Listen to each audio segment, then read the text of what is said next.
Morning. Good morning, everybody. Happy Tuesday. I love seeing everybody's smiling faces and so many more people joining us in the morning. I'm just absolutely loving it. You guys keep it up. It does make such a big difference in everybody's day. I promise you that. I don't know what I would do without this. In the mornings, I feel kind of lost on Fridays when we don't have anything now. But we are going to continue talking about the book, Get Over Your Damn Self. And I started reading this again and going over this and figuring out what I was going to talk about today, and I just forgot how much I love this book. I might even like it better than GoPro, don't tell Eric. Because she's so real and she's so raw about things, and it's very relatable if you've been in this business for any amount of time. And I think she gives really great insight and perspective on things. Yesterday, oh yes, that's right. We will have Fridays through Sundays. I need to turn the chat off sometimes. It makes me scroll so bad. But we will start doing Fridays through Sundays this week for our Trello challenge, for our 100 Thrivers challenge, for our, make sure you're doing this consistently challenge. But I took so many great notes yesterday when Jess was talking, and I think that's the great part about going over these books together with each other, and even like writing out my notes myself. It makes you kind of see things in a different way from someone else's perspective. They may have picked out something in the book that you maybe didn't necessarily resonate with you right away when you were reading it. But hearing someone else talk about it, you're like, oh yeah, that's what she's talking about. And that's how it applies. And it's just, I love getting everybody's perspective. That's why I love Thursdays so much now that we're hearing from everybody else. I'm absolutely loving that because I love hearing other people's perspectives. Something that maybe didn't stick out to me would stuck out to somebody else, and it was something that I needed to be aware of. And that was true. I mean, you know how when you kind of like reread a book, different things tend to stick out to you. And that exact thing happened to me when I read the first few lines of chapter 1 of this book. I've read it before, but it hit different this time because it talks about, all of the things that you have to do for a traditional business as compared to when you get into network marketing, and the infrastructure and the tech platforms and the hiring and the marketing and the HR and the customer service. Those are all things that we don't have to worry about so much when we get into network marketing, but a traditional business does take all of that.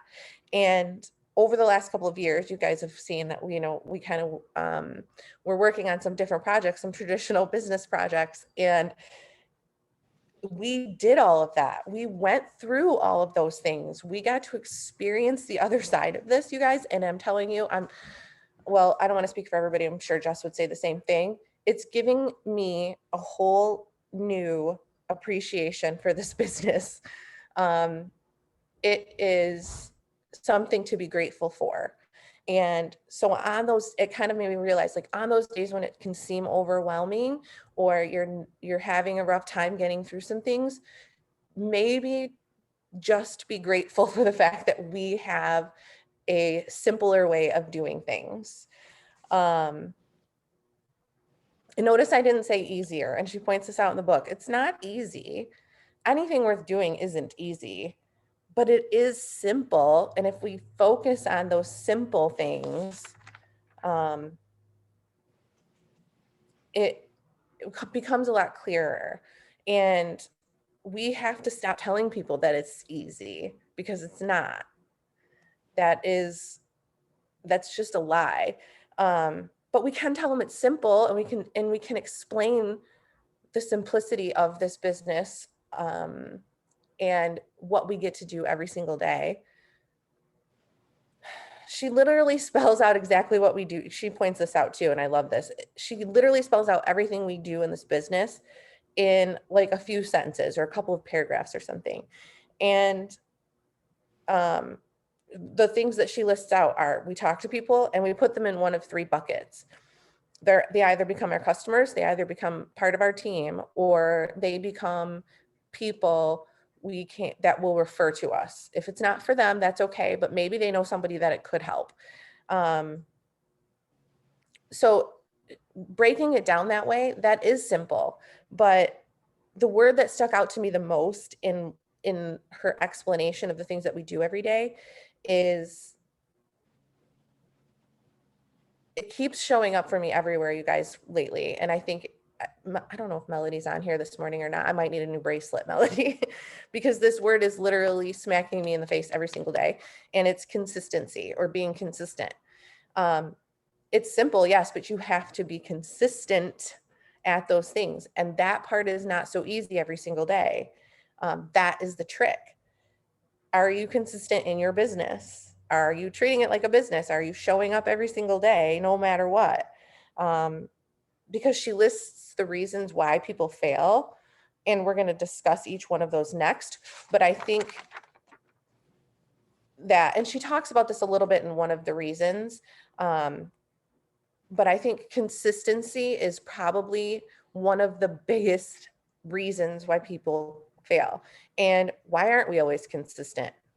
There's a lot of reasons that we can give why we aren't consistently working our business every single day. But, like, there's a lot of reasons that can stop us from getting back on the horse the next day. We got a lot of no's yesterday. Somebody gave us their opinion about what network marketing is, and we let it get to us. We let life get in the way. I mean, we all have lives, we all have families, and other jobs that we're doing and other responsibilities. Or maybe we don't have a solid DMO, or daily method of operation. Maybe we just need to take some time to get a little bit more organized with our time and plan it out. And that's one thing I'm going to talk about today at 9:00 in how to approach this 100 Thrivers challenge that we're doing. So there's many reasons why we don't stay consistent in our business, and that can kind of snowball. We let one day of inconsistency kind of roll into the next, and then roll into the next. We have to do every day, or consistently anyway, even when it's tough, even when we don't want to, even when we heard 30 no's yesterday, or whatever happened the day before. You have to leave that in the day before and start every single day the same way that you're going to go after this. And we're going to talk a little bit about how to get your mind right in order to approach that and stay consistent in this. Even when you don't want to, even when it's tough, even when you feel beat up, because those days are going to come. We have to have a contingency plan for those moments. What habits are we going to build so that on those days and times when it doesn't feel easy, when we don't really want to do it, we do it anyway? Okay, so Jess went over the list of reasons why people fail that she goes over in the book. And today I kind of took a few of those and broke down, like, what is the mindset that we have, or what is the mindset of people who fail in this, and why do they fail? Why do they allow themselves to fall into these traps of failure? And so I'm going to go a little bit deeper into how we can shift our minds and not maybe necessarily fall into those traps. Not being coachable was one of the ones she talked about yesterday and in the book. Our brains will do crazy things to help us validate ourselves and help us to feel like we're right, or to not feel like we're wrong, or make excuses for ourselves when we're maybe not getting somewhere in our business. We kind of maybe tend to, instead of looking at what could we be doing differently, we start kind of pointing the fingers at everyone around us. Yes, it's ego, Amy.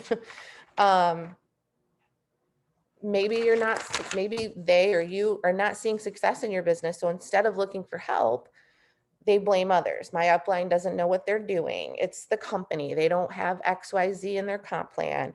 I don't have the network. My team doesn't want it bad enough. I mean, there's tons of reasons what people put out, but really what the core of that is that you're not being coachable.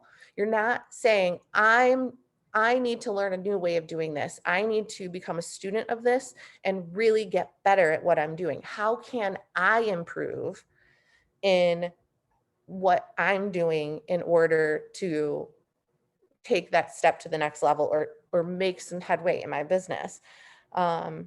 Instead of taking a look inward, people like to point outward at what it's external factors that are affecting them. And really, probably what they need to do is look inward, see what they're lacking, and then get help. Look to the people who have had success in this. What are they doing differently than you? And it's okay that you don't know everything. That's kind of a really hard thing for a lot of people to admit, is that you don't know everything. You may need to do some learning, and what you've been doing might not have been the right things or the right way to do things. Okay, so if you want to not fail, ask yourself in every instance, what could I be doing differently? That's how you become coachable. In any instance of the, everything in my life, and maybe sometimes it's not you, but you have to be willing to ask yourself that question first before you go looking for other reasons. I always try to see, how could I have handled that differently? What could I be doing differently? How can I become better in this? In everything. So I think that's like a huge, huge, huge mindset or mind shift that a lot of people need to make. Get your ego out of the way and become a student of this. If this is something you really want to do, if this is something that you really want to be successful at, you will be willing to do that. You will humble yourself enough to realize that maybe I don't know everything. Maybe I have been doing things wrong, and start looking for help and become coachable. Okay, and the next one was getting comfortable being uncomfortable. And I've seen this so many times. Okay, have you ever noticed when you bring your newest person on, they're so excited, like Jess said yesterday, they see that shiny thing, they want the end goal. But when it comes time to actually do the things and talk to the people and put yourself out there, it coincidentally, or I guess not coincidentally, things start popping up that are keeping them from actually doing it, actually reaching out, actually putting themselves out there and making a post on social media, or talking to their friend, or, letting people know what they're doing, because it's uncomfortable, right? There's a lot of things that happen to come up. I'm sorry, I've got little Susie's XYZ. So as soon as I get through this, then I'm going to start. They're always getting ready to start.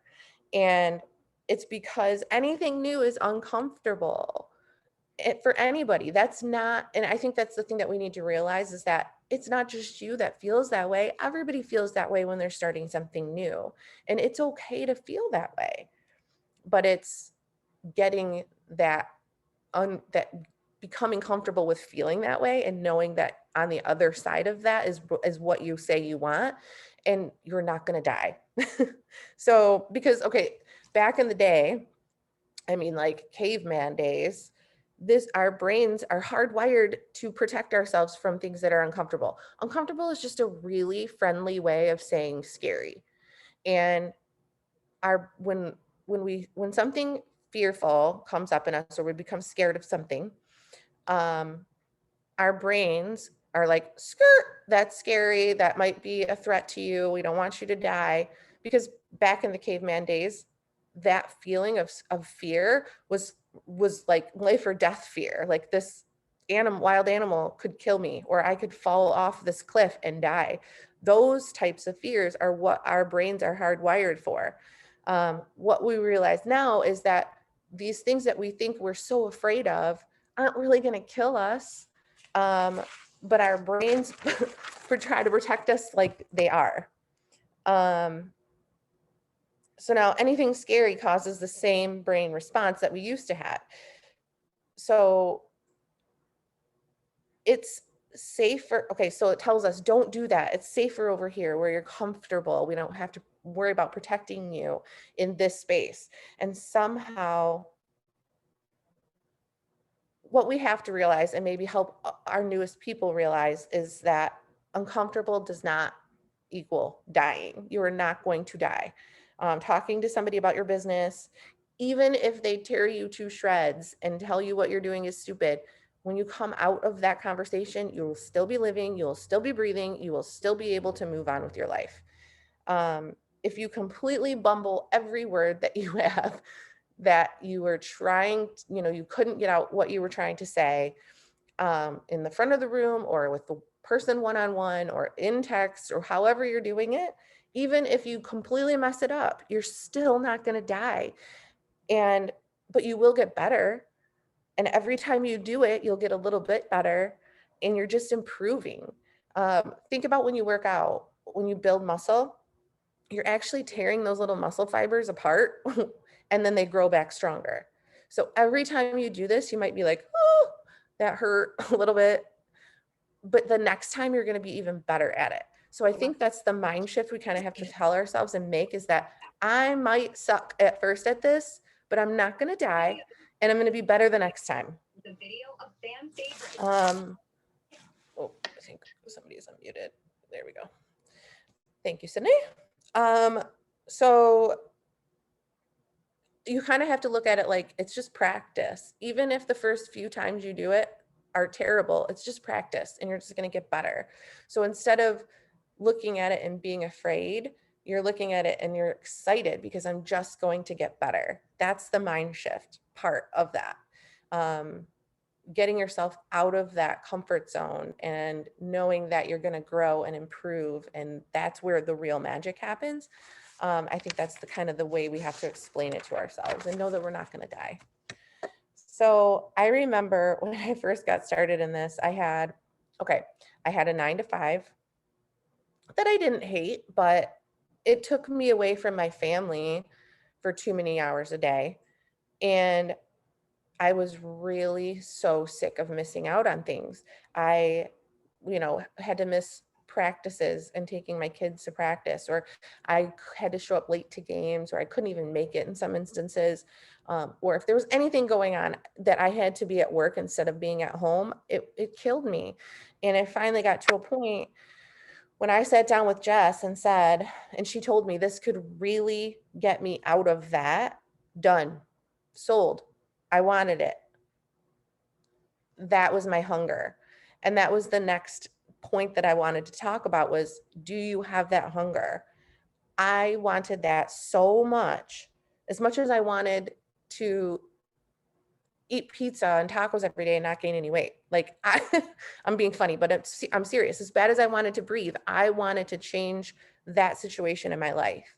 And so on top of being a mom and being a wife and working, I made this business a priority because I was hungry for it. I plugged in, I got uncomfortable. I got up 20 minutes earlier in the morning to send messages. I spent my lunch hour following up and mailing trials. I can't tell you how many times I drove to the post office on my lunch hour. I did 3-way calls after dinner. I stayed up 30 minutes later and worked my biz and plugged into things because I was hungry for it. I wanted to change that part of my life so much that I was willing to do those little extra things. I was willing to put in the effort that it took in order to get where I wanted to go. And that was out of my 9-to-5 job and have some freedom to be with my family when I wanted to be able to travel when I wanted to not have to count my PTO days anymore. That was the hardest part for me when I was working my 9-to-5 was counting those stupid PTO days. I still think about it now and I'm like, oh, it gives me anxiety. Like she said yesterday, thinking about ever having to go back to that, I can't handle it. I've become so accustomed to this life now that I will never go back. I will find any way I have to prevent that from happening. So my point is you have to find a hunger like that. If you're just like, let's just throw some stuff up against the wall and see what sticks and hopefully it works out for me. That's not how it works. You might get lucky for a minute, but it's not going to last. And you're not really building a business in doing things that way. So you really have to know why you're doing this. If you're not hungry, like really hungry, you don't know why you're doing this. So that brings me to my next point. What is your why? Why are you doing this? Why are you plugging into meetings, reaching out to people, getting uncomfortable? Why are you doing all of those things? And I think sometimes we don't really get deep enough into what is our why. And I came across this exercise a few months back on how to really get down to what your why really is, and to really have it like when you think about this thing, it's like this fire in your belly that just won't go away, and you have to do something about it. So it's to ask your why 5 times. It's the 5 times why. So why are you doing this biz? Ask yourself that question first and write down your answer. I want to make more money. Okay, why? Why do you want to make more money? So I can pay off debt. Okay, why do you want to pay off your debt? So I can have more freedom every month. Okay, why do you want to have more freedom every month? So I'm not as stressed and I don't feel as strapped every month. Okay, why do you not want to be what will that do for you? Why do you not want to be stressed and strapped every month? So I can be a better, happier mom for my kids and my family. Okay, one more time. Why do you want to be a better mom? Because that's what my family deserves. So now it's not just that you want to make more money, it's because you want to be better for your family and not have all of these other stresses that are taking your time and energy and focus away from them. That asking it 5 times and digging really deep into this, why, it's a totally different game, you guys, when you get down to that. What is the real reason you're doing this? And if you don't have a real reason for doing this, maybe it's not for you. I'm just going to be honest. And when you're looking at your team and these people that say that they want it, help them get to that too. And if they're not hungry, if they don't have a reason why, maybe they're not who you need to spend your time with. Maybe that's not who you need to be working and focusing and helping the most. I want to help the people that are hungry. I want to help the people that want this more than they want to breathe. And I know not everyone has, you might love your 9 to 5 and you never want to change that. That's okay. But there's different, everybody's why is a little bit different. Some might be the same when it starts out. It's, I want more money or I want more time, but the reason why they want more time, that's what we really want to get to. So it is money, but it's so much deeper than that. And I think that you will have less, your chances of failing in this go way down if you can really get to why you're doing this. What does that money mean? What does that time mean? What does it translate to in your life? What does it apply to? There's that saying, if you really want something, you make it happen. If you don't, you make excuses. And I think that's the truth of the matter. If you really want something, if you really want to get to this place where money is going to help you become less stressed and more focused and be a better, happier mom for your family, then you will find a way to make that happen. If you don't really know why you're doing this, then excuses will overrun your life and make you fail in this business. They can be really strong and they can seem so true, and they may be very valid. But if you know why you're doing this and you want it more than you want to breathe every single day, that's not going to matter. You will find a way. Okay, one last thing, because I knew I would spend a lot of time on those 2 chapters or those 2 points. Build up your mental armor. I wrote this down yesterday, actually, while Jess was talking, and I think it's a really important piece to going after this business and becoming successful at it. And we talk about self-development all the time, but I wanted to point out why it's so important. It helps protect you from giving up. It helps protect you from not staying consistent in this business, because there will be days when you want to quit. Everybody has those days. That's not just you. So don't stop telling yourself that it is just you and I'm just not capable, or I obviously don't have what it takes to be successful in this. No, you do. You just have to build up that armor around you. You have to have your why. You have to have you know, some belief in yourself that you can do this. It's simple. The process that we have to go through to become successful in this is simple, but it is not easy. It she talks about this in this book, and that's why I love her so much for this, because she's not sugarcoating anything. There will be days when you want to quit, when you feel like, this is just never going to work. Nobody's saying yes. I haven't gotten a trial out, or I haven't gotten anybody to take a look at my opportunity in 3 days. What am I doing? All of those things are going to start creeping into your brain if you don't have the armor around yourself of your why and of some real belief in yourself. Then those things will win, and that's what we want to prevent from happening. So, you know, make sure that you are prepared, and maybe you have been in this for a while and you don't understand why it's not working. You feel like you're banging your head up against the wall. Get coachable, become consistent, figure out exactly why you're doing this, and be honest with yourself. Are you being consistent in this? Be honest with yourself. Are you really reaching out to people? Are you really trying to get better at that? Are you really plugging in? Are you really, I mean, all of these things that we talk about, it takes a lot of being honest with yourself to really understand why maybe it's not going to that next level for you. So I hope that was helpful for you guys today. I just kind of wanted to break down a few of those points that she made in the first few chapters, and why and what's the mind shift that we can make in order to, I guess, become a little bit more aware of what's really holding us back. Are we being coachable? Are we being consistent? Do we really know why we're doing this? And focusing in and really getting serious on those things before we go out and do every single day. So love you guys so much. We're going to switch into the, like IPA